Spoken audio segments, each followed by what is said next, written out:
Lucas capítulo 11, versículo 1. Aconteció que estaba Jesús orando en un lugar, y cuando terminó, uno de sus discípulos le dijo: Señor, enséñanos a orar, como también Juan enseñó a sus discípulos. Y les dijo: Cuando oréis, decid: Padre nuestro que estás en los cielos, santificado sea tu nombre, venga tu reino. Hágase tu voluntad como en el cielo, así también en la tierra. El pan nuestro de cada día, dánoslo hoy. Y perdónanos nuestros pecados, porque también nosotros perdonamos a todos los que nos deben. Ahora nos dice: y no nos metas en tentación, mas líbranos del mal. Miremos. Si alguien puede entender al cristiano acerca de la tentación constante a la que es sometido, pues es el mismo Señor Jesús. John, ¿y usted de dónde saca eso? A partir de acá, me es necesario leerte una versión, que es la que estamos acostumbrados, la Reina Valera de 1960, y voy a usar también una que se llama Palabra de Dios para Todos. La primera, la de 1960, la uso porque a mi modo es extraordinaria, pues me gusta mucho. Y la otra porque al tener un lenguaje actual, al fin y al cabo, pues el lenguaje de la de 1960 precisamente es de 1960, mientras que esta PDT ya es de este siglo. Para que tengamos claridad, y como te digo, ¿cuál es el afán? John, ¿usted por qué me dice que el Señor Jesús nos puede entender? Hebreos capítulo 2, versículo 17 al 18. Dice acerca de él: por lo cual debía ser en todo semejante a sus hermanos, para venir a ser misericordioso y fiel sumo sacerdote en lo que a Dios se refiere, para expiar los pecados del pueblo, pues en cuanto él mismo padeció siendo tentado, es poderoso para socorrer a los que son tentados. Aquí entonces, en la oración que el Señor Jesús nos indica, allá en Lucas capítulo 11, cuando dice que oremos y no nos metas en tentación, mas líbranos del mal, estamos ante un Jesús que es Dios, que nos entiende, porque también Él, como sumo sacerdote del actual pacto, fue sometido a toda clase de tentación, o por lo menos a la tentación. Veamos la PDT, el mismo Hebreos capítulo 2, versículo 17 y 18. Por lo tanto, era necesario que Jesús fuera igual a sus hermanos en todo sentido. Se hizo como nosotros para poder ser sumo sacerdote fiel y compasivo en su servicio a Dios. De esta manera Jesús pudo ofrecer un sacrificio que quita los pecados de la gente. Jesús mismo sufrió y fue tentado, por eso puede ayudar a aquellos que son tentados.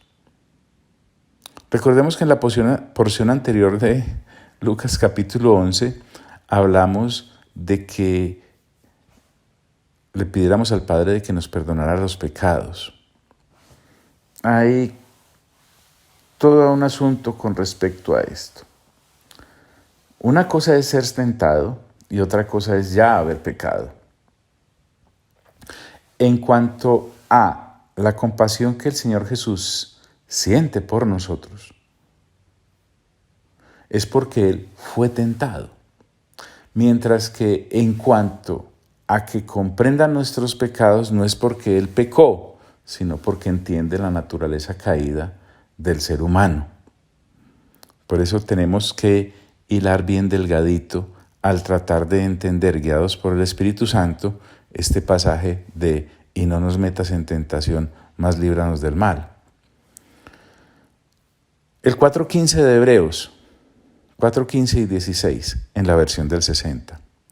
Porque no tenemos un sumo sacerdote que no pueda compadecerse de nuestras debilidades, sino uno que fue tentado en todo según nuestra semejanza, pero sin pecado. Que quede bien clarito, pues, y bíblico. Acerquémonos, pues, confiadamente al trono de la gracia para alcanzar misericordia y hallar gracia para el oportuno socorro. En otras palabras, el escritor a los Hebreos también nos está enseñando a orar. En el capítulo 4, versículo 15 al 16 de Hebreos, pero en la PDT, Palabra de Dios para Todos, dice: Él fue tentado tal como somos tentados nosotros, con la única diferencia de que Él nunca cometió pecado. Ojo pues, para que vamos hilando delgadito con esto. Entonces, acerquémonos con confianza al trono de Dios, que es generoso. Allí recibiremos su compasión y su bondad para ayudarnos cuando lo necesitemos. Quisiera que compartiéramos también cómo un creyente sincero entiende este asunto de cómo, a pesar de ya ser creyentes, la tentación viene constantemente a tratar de mordernos un gran pedazo, si no es a devorarnos del todo, para que cometamos pecado. Pablo lo habla en Romanos capítulo 7, versículo 15 en adelante. Vuelvo y te digo, si tienes afán, este no es tu lugar ni es tu conferencia. Pablo dice allí: porque lo que hago no lo entiendo. Estamos hablando ya de un creyente. Pues no hago lo que quiero, sino lo que aborrezco, eso hago. Y si lo que no quiero, esto hago, apruebo que la ley es buena, de manera que ya no soy yo quien hace aquello, sino el pecado que mora en mí. Y yo sé que en mí, esto es en mi carne, no mora el bien, porque el querer el bien está en mí, pero no el hacerlo. Porque no hago el bien que quiero, sino el mal que no quiero, eso hago. Y si hago lo que no quiero, ya no lo hago yo, sino el pecado que mora en mí. Así que queriendo yo hacer el bien, hallo esta ley, que el mal está en mí, porque según el hombre interior me deleito en la ley de Dios, pero veo otra ley en mis miembros que se rebela contra la ley de mi mente y que me lleva cautivo a la ley del pecado que está en mis miembros. Miserable de mí, ¿quién me librará de este cuerpo de muerte? Gracias doy a Dios por Jesucristo, Señor nuestro. Así que yo mismo con la mente sirvo a la ley de Dios, más con la carne a la ley del pecado. Ahí vemos no un creyente débil, vemos a un creyente maduro que entiende la lucha que en él hay. Vamos a la PDT. Miren cómo nos ayuda este lenguaje más cercano a nuestra época, o a la tuya, porque yo soy del 60. Dice allí: no sé qué está pasando conmigo. Lo que quisiera hacer no lo hago, y resulto haciendo lo que odio. Como no me gusta hacer el mal que hago, eso significa que reconozco que la ley es buena, pero en realidad no soy yo el que hace esas maldades, sino el pecado que vive en mí. Yo sé que en mí el bien no tiene vida, es decir, no reside en mi naturaleza humana. Hay en mí el deseo de hacer el bien, pero no puedo llevarlo a cabo. En efecto, no hago el bien que quiero hacer, sino que hago el mal que no quiero hacer. Entonces, si hago lo que no quiero hacer, no soy en realidad yo el que hace el mal, sino el pecado que vive en mí. Así que he aprendido esta regla. Aunque quiero hacer el bien, el mal está ahí conmigo. En mi interior yo estoy de acuerdo con la ley de Dios, pero veo que aunque mi mente acepta, en mi cuerpo hay otra ley que lucha contra la ley de Dios. Esa otra ley es la ley que impone el pecado. Esa ley vive en mi cuerpo y me hace prisionero del pecado. Eso es terrible. ¿Quién me salvará de este cuerpo que me causa muerte? Dios me salvará. Le doy gracias a Él por medio de nuestro Señor Jesucristo, así que mi intención es servir a la ley establecida por Dios, pero con mi cuerpo actúo como esclavo de la ley establecida por el pecado. Vuelvo y te digo, no es un creyente cayendo y levantando, sino que un creyente que entiende que hay toda esa lucha que el apóstol acaba de expresarnos también en 2 versiones. ¿Para dónde va John? Pues para que entendamos que el Señor Jesús, cuando en Lucas capítulo 11 nos dice que oremos y no nos metas en tentación, mas líbranos del mal, está hablándonos de algo muy profundo, algo muy que hay que prestarle atención. El asunto es que usted y yo, por venir de esta parte de la humanidad en donde creemos a través de rezos, entre ellos el Padre Nuestro como rezo, ya no le prestamos atención de lo profundo que el Señor Jesús nos quiere estar diciendo en esto, y por eso lo estamos apoyando con lo que las cartas y las epístolas nos dicen. Santiago, en el capítulo 1, versículo 12 en adelante, habla de este tema, versión del 60. Escucha. Bienaventurado el varón que soporta la tentación. Bien, porque es posible no caer en pecado así la tentación esté jalándonos. Porque cuando haya resistido la prueba, recibirá la corona de vida que Dios ha prometido a los que le aman. Y miren, este Santiago es de pronto hasta más claro. Mire, cuando alguno es tentado, no diga que es tentado de parte de Dios.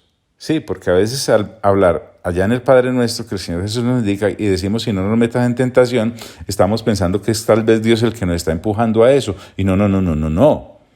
Santiago ahí mismo nos dice, cuando alguno es tentado, no diga que es tentado de parte de Dios, porque Dios no puede ser tentado por el mal, ni Él tienta a nadie. Y entonces, ¿de dónde es esta tentación tan terrible, hombre John? Fácil, dice Santiago, sino que cada uno es tentado cuando de su propia concupiscencia es atraído y seducido. ¿Recuerdas? Pablo lo dice allá, que es que en él siente que mora lo otro, aunque él quisiera hacerlo aquello. Entonces, la concupiscencia, que son los apetitos desordenados de la carne, después que ha concebido, ahí sí, da a luz el pecado. Y el pecado, siendo consumado, da a luz la muerte.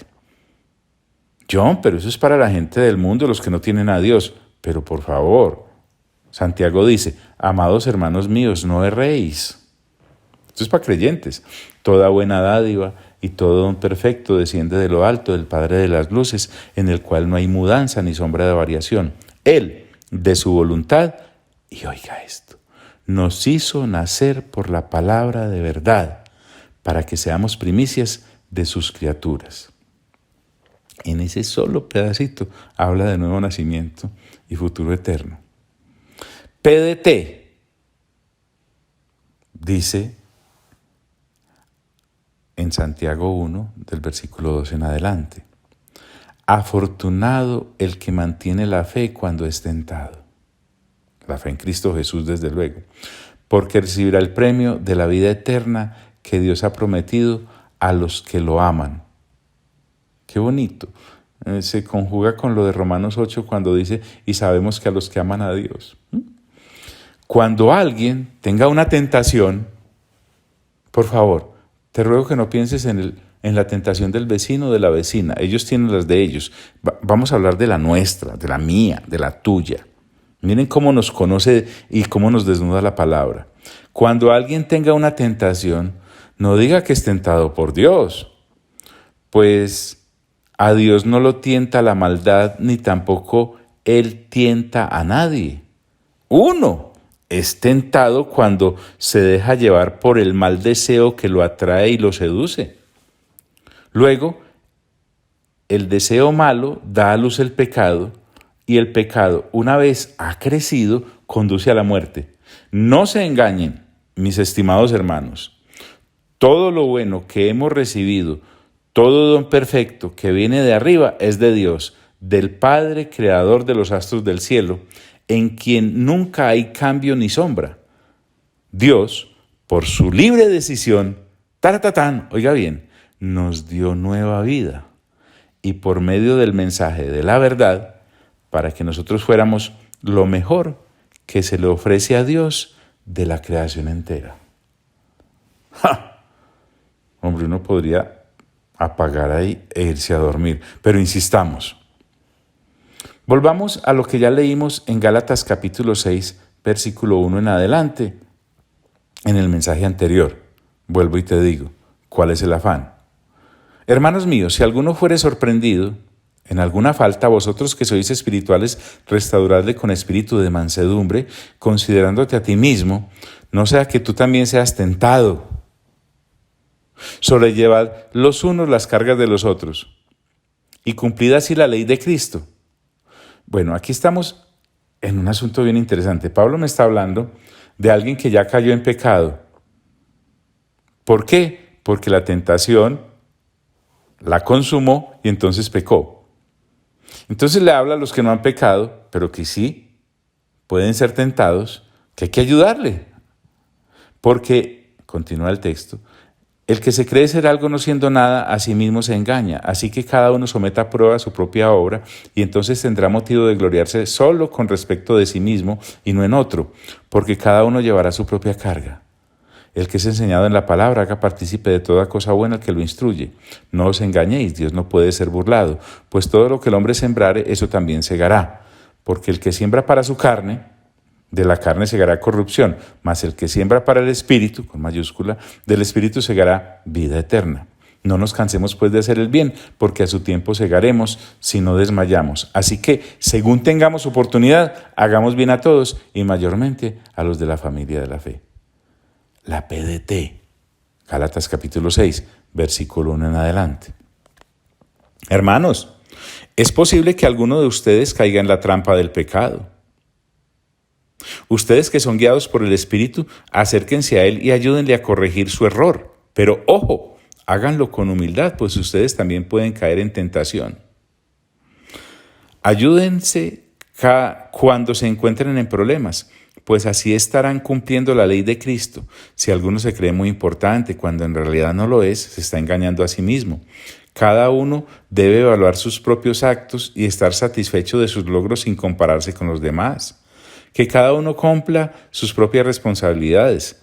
El que está aprendiendo el mensaje de Dios debe compartir lo que tiene con el que le está enseñando. No se engañen ustedes mismos, porque de Dios no se burla nadie. Uno cosecha lo que siembra. Quienes siembran únicamente para complacerse a sí mismos, solo cosecharán de ello destrucción. Pero el que siembra para agradar al Espíritu, cosechará la vida eterna. No debemos cansarnos de hacer el bien. Si no nos rendimos, tendremos una buena cosecha en el momento apropiado. Siempre que podamos, hagamos el bien a todos, especialmente a los que pertenecen a la familia de la fe. John, ¿me recuerda por favor por qué estamos leyendo esto? Claro, con mucho gusto, no faltaba más. Porque estamos en Lucas capítulo 11, en donde el Señor Jesús nos está enseñando a orar. Y estamos en la parte donde dice, y no nos metas en tentación, mas líbranos del mal. Vuelvo al apóstol Juan en su primera carta, en el capítulo 2, versículo 1 en adelante. De una vez voy a ir a la PDT. Miren qué tan clarito. Hijitos míos, les escribo esto para que no pequen. Ese es el ideal.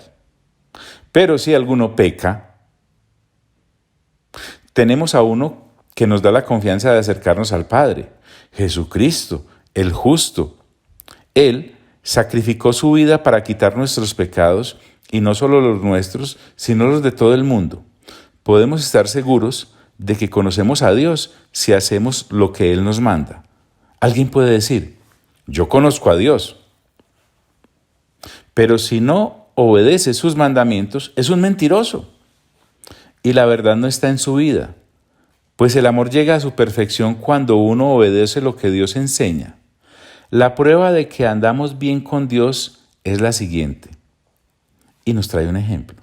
El que dice que permanece en Dios debe vivir como vivió Jesús. Mis estimados hermanos, No les estoy escribiendo un nuevo mandamiento, sino el que han tenido desde el principio.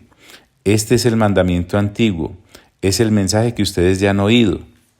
Por otra parte, les estoy escribiendo este mandamiento nuevo, que de hecho ha sido demostrado en la vida de Jesús y en la de ustedes. Podemos ver el efecto del nuevo mandamiento porque la oscuridad está llegando a su fin y ya brilla la verdadera luz. El que dice que vive en la luz, pero odia a su hermano, recuerdan que allá en Lucas capítulo 11 también oramos y perdónanos nuestros pecados como también nosotros perdonamos a los demás todos o todas sus deudas. Entonces repito, el que dice que vive en la luz, pero odia a su hermano, todavía está en la oscuridad. El que ama a su hermano vive en la luz y no hay nada en su vida que lo haga caer en el pecado. Estamos hablando entonces del mismo tema. Pero el que odia a su hermano está en oscuridad, vive en oscuridad y no sabe a dónde va, porque la oscuridad lo deja sin poder ver. Hijitos, les escribo porque sus pecados han sido perdonados por obra de Jesucristo. Padres, les escribo porque conocen al que siempre ha existido. Jóvenes, les escribo porque han vencido al maligno, en Cristo Jesús desde luego. Hijitos, les escribo porque conocen al Padre. Padres, les escribo porque conocen al que siempre ha existido. Jóvenes, les escribo porque son fuertes. El mensaje de Dios vive en ustedes y han vencido al maligno. ¿Te acuerdas? Que también dice allá, cuando Jesús está orando, mas líbranos del mal. Bueno, no sigan amando al mundo. Y aquí es donde está la cosa.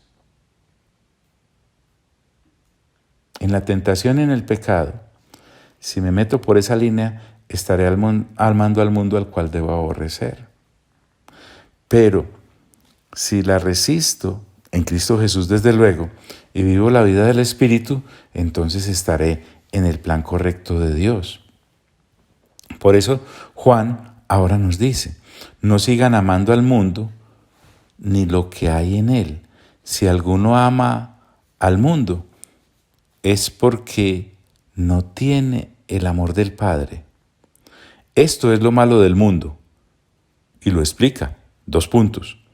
Querer complacer los malos deseos, dejarnos atraer por lo malo que vemos y sentirnos orgullosos de lo que tenemos. Pero nada de eso viene del Padre, al cual estamos orando en Lucas capítulo 11, ¿cierto? Sino del mundo, del cual nos debemos y tenemos y queremos alejarnos. El mundo está llegando a su fin junto con los deseos que hay en él. Pero el que hace lo que Dios quiere, vive para siempre. Ahora nos dice, para que recordemos, en 1 de Juan 2:1, porque este asunto en el cual el Señor Jesús está enseñándonos a orar es para cristianos, es para creyentes, es para gente pía. John, es que, créame, a mí me da mucha dificultad todavía pensar que un cristiano peque. Ay, amigo, entonces estás leyendo la versión, no sé cuál versión estás leyendo, porque mire lo que dicen todas. 1 de Juan, capítulo 2, versículo 1. Hijitos míos, estas cosas os escribo para que no pequéis. Vuelvo y te repito porque ya lo he dicho varias veces. Ese es el ideal, que el creyente no peque. Pero ¿y si peca qué? Dice, y si alguno hubiere pecado, ¿ves? Abogado tenemos para con el Padre, que es a quien debemos pedirle perdón. A Jesucristo el justo, que fue el que pagó el precio por los pecados que cometimos en el pasado, que cometemos en el presente y que cometeremos en el futuro, porque el sacrificio en la cruz, al derramar su sangre preciosa, fue amplio y suficiente. Entonces alguno dice, no, pues así, entonces dediquémonos a pecar para que esa gracia del Señor se manifieste. Pablo diría en Romanos, en ninguna manera. es que esto es serio. Juan continúa ya en su primera carta y dice, y Él es la propiciación por nuestros pecados, no solamente por los nuestros, sino también por los de todo el mundo. Por eso el Padre Nuestro, si tú lo lees bien, te vas a dar cuenta que habla en colectivo. Mira que dice, Padre Nuestro, no Padre mío, que estás en los cielos, santificado sea tu nombre, no el mío. Venga a nosotros, no a mí, tu reino. Hágase tu voluntad, así como en el cielo, en la tierra. Dadnos hoy, ¿ves? El colectivo. No es mi pan. Perdónanos. Bueno, pero eso ya lo debiste haber observado tú con tanta lectura juiciosa del Nuevo Testamento desde hace 7 años. Tú pasas por ahí ya como creyente por su casa. Bueno, y no me estoy burlando, sino que así debe ser. Entonces ahora entendamos, antes de entrar en otro apoyo que el Señor Jesús va a dar en Lucas capítulo 11 acerca de lo que acaba de enseñar de la oración. Recordemos lo que se nos dijo. Lucas capítulo 11, versículo 1. Aconteció que estaba Jesús orando en un lugar y cuando terminó, uno de sus discípulos le dijo, Señor, enséñanos a orar, como también Juan enseñó a sus discípulos. Y les dijo, cuando oréis, decid, Padre nuestro que estás en los cielos, santificado sea tu nombre. Venga tu reino, hágase tu voluntad como en el cielo, así también en la tierra. El pan nuestro de cada día, dánoslo hoy. Y perdónanos nuestros pecados, porque también nosotros perdonamos a todos los que nos deben. Y no nos metas en tentación, mas líbranos del mal. Entonces, en esa última porción que hemos visto hoy, el Señor Jesús nos muestra que al momento de enfrentar la tentación, no salga usted pues como muy guapetón, como muy guapetona a decir yo. No. Es gracias al Señor Jesús que podemos hacerle frente a la tentación. Es gracias al Señor Jesús que podemos no caer en pecado. Es gracias al Señor Jesús que si pecamos podemos ir al Padre a pedirle que nos perdone con base en el sacrificio del Señor Jesús, que ha sido amplio y suficiente. Pero el Señor Jesús no quiere que nos quedemos ahí pasando del agua fría al agua caliente, pues, porque nos puede matar el cambio de clima. El Señor Jesús lo que quiere es que maduremos y por eso nos aporta lo que hemos leído de las cartas de Pablo y sus epístolas, lo que hemos leído de las cartas del apóstol Juan y aún lo que hemos leído de lo que el escritor a los hebreos envió allá en su carta. ¿Para qué? Para que no tengamos que ir allá siempre a pedir perdón por haber caído, sino que aprendamos a lidiar con esta situación que todo creyente maduro y sincero sabe que afronta, y es que la tentación es el paso previo a la caída en el pecado, y el pecado, una vez consumado, nos lleva a estar en la muerte. Así que eso es lo que el Señor Jesús está haciendo al enseñarnos a orar. Amado Padre Celestial, a ti sea toda la gloria. Amado Señor Jesús, de verdad, a ti sea toda la honra. Y a ti, Espíritu Santo, que nos permites entender esto, sea todo el honor. Y para siempre, por los siglos de los siglos de los siglos. Gracias a los tres. Amén y amén.